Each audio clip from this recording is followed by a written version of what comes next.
अगर आपके यहाँ संतान नहीं है तो क्या करना चाहिए?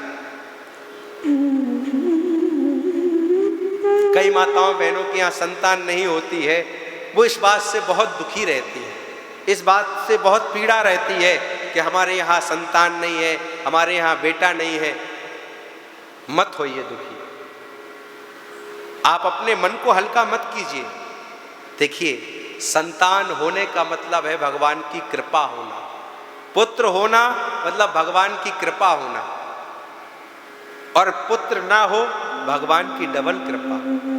अब आप कहोगे कि आप महाराज लोग तो ऐसा बोलते रहते हैं। नहीं, वास्तविकता में मैं निवेदन करना चाहूंगा, संतान किसके यहाँ नहीं होती है, ध्यान से सुनना, समझना अपने जीवन में, संतान किन लोगों के यहाँ नहीं होती। बोले संतान, कई हमें आपको तकलीफ नहीं होगी, उससे ज्यादा पड़ोसियों को दिक्कत होती है, दूसरों को तकलीफ होती है। कब बेटा होने वाला है, कब होगा, लाली की शादी हुए तो जो है 3 साल है गए, छोरा तो भयो ना है, छोरी तो भई ना है। अगर छोरी की शादी ना हो तो चिंता, तुम्हारी छोरी की शादी क्यों ना हो रही, काहे गए, कछु कारण है का बात है गई। अगर छोरी की शादी नहीं हो रही है तो पड़ोसियों को चिंता, शादी हो जाए तो चिंता, कब से नहीं आई है छोर लाली, आई है कि ना आई, साल भर बीत गए आई ना है, और 2-4 साल हो जाए तो छोरी क्या कछु भयो ना है का, होगो ना है का, डॉक्टर ने कहा कहीं। मतलब जितनी चिंता जो है हमें नहीं, उससे ज्यादा चिंता पड़ोसियों को हो जाती है, और ये पड़ोसी ही दिल दुखाते हैं, ये पड़ोसी ही कष्ट देते हैं, तकलीफ देते हैं।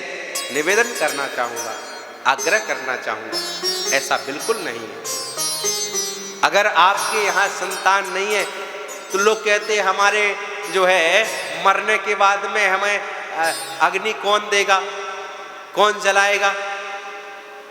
जलाने के लिए आप चिंता मत करिए, जलाने के लिए बहुत लोग हैं, जलाने वालों की कोई कमी नहीं है। इस बात की चिंता करिए कि हमारे मरने के बाद में हमें भगवत धाम प्राप्त होगा कि नहीं होगा, भगवान की शरणागति प्राप्त होगी कि नहीं होगी, इस बात की चिंता कीजिए।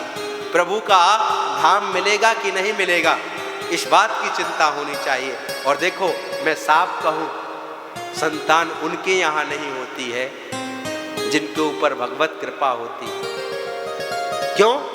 क्योंकि संतान होगी, अगर पुत्र कुपुत्र हो गया और आपको गालियां देता है, आपको मारता है, आपके ऊपर डंडे उठाता है, तो ऐसे पुत्र से तो बिना पुत्र के ही अच्छा है, हैं? पुत्र हो, सुयोग्य हो, सुख देने वाला हो, माता पिता की सेवा करने वाला हो, बेटी हो वो भी पुत्र से कम नहीं है। अगर पुत्र नहीं हुआ है, बेटी हुई है, कोई बात नहीं, बेटी ही कल्याण करेगी। गया में जाकर के बेटी श्राद्ध कर सकती है, गया में जाकर बहू श्राद्ध कर सकती है, इसमें कोई संदेह नहीं है।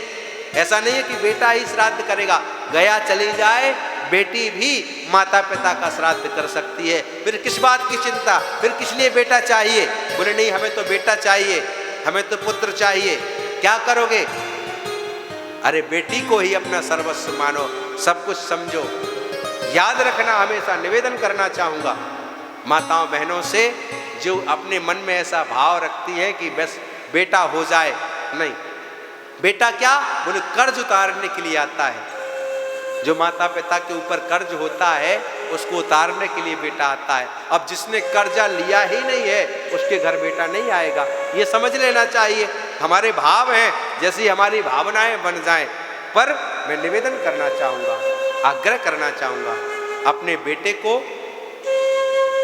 अपने जो संतान है उसको ही बेटा समझना चाहिए। चाहे वो बेटी भी है, बेटी भी कभी कभी बेटा का ही काम करता, कभी कभी क्या, हमेशा बेटी पुत्र से बढ़कर के होती है। इसलिए वंदनीय माताओं बहनों से आग्रह है कि अपनी बेटी को भी बेटा समझो, प्यार से बोलो राधे।